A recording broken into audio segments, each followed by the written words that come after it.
sevgisi bəslədim sənə. Sən mənim ürəyimdəsən.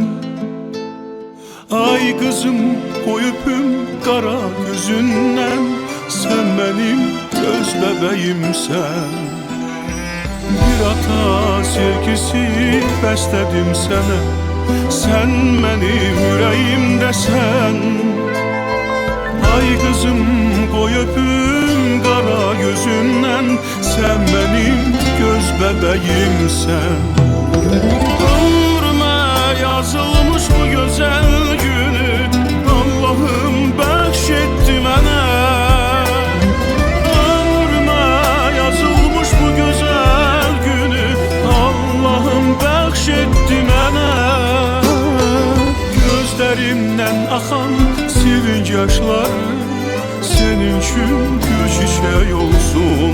Kızım gözlerimden akan sevinç yaşları senin için gül çiçək olsun.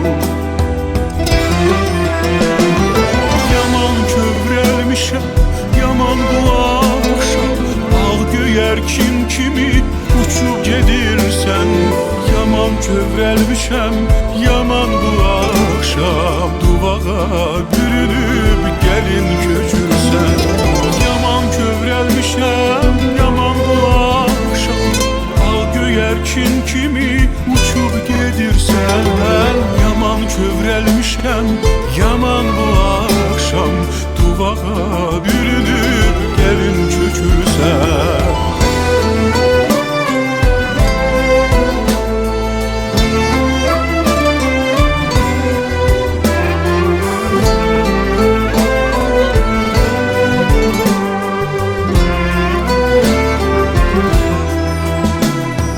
Atanın ömrüne sevinç getirdin, bir dünya fərəh getirdin. Ay kızım sen mənə qürur getirdin, sen mənim tək mələyimsən. Atanın ömrüne sevinç getirdin, bir dünya fərəh getirdin.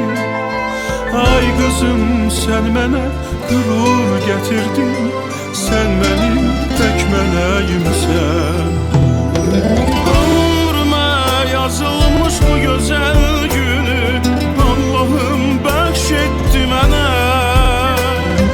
Ömrümə yazılmış bu gözəl günü Allahım bəxş etdi mənə.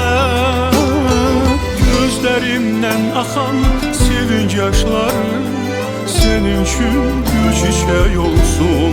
Kızım gözlerimden akan sevinç yaşları senin için gül çiçək olsun. Yaman kövrəlmişəm, yaman bu axşam, ağ göyərkin kimi uçub gedirsən. Yaman kövrəlmişəm, yaman bu axşam, duvağa bürünüb gəlin köçürsən. Yaman kövrəlmişəm, yaman bu axşam, ağ göyərkin kimi uçub gedirsən. Yaman kövrəlmişəm, yaman bu axşam, duvağa bürünüb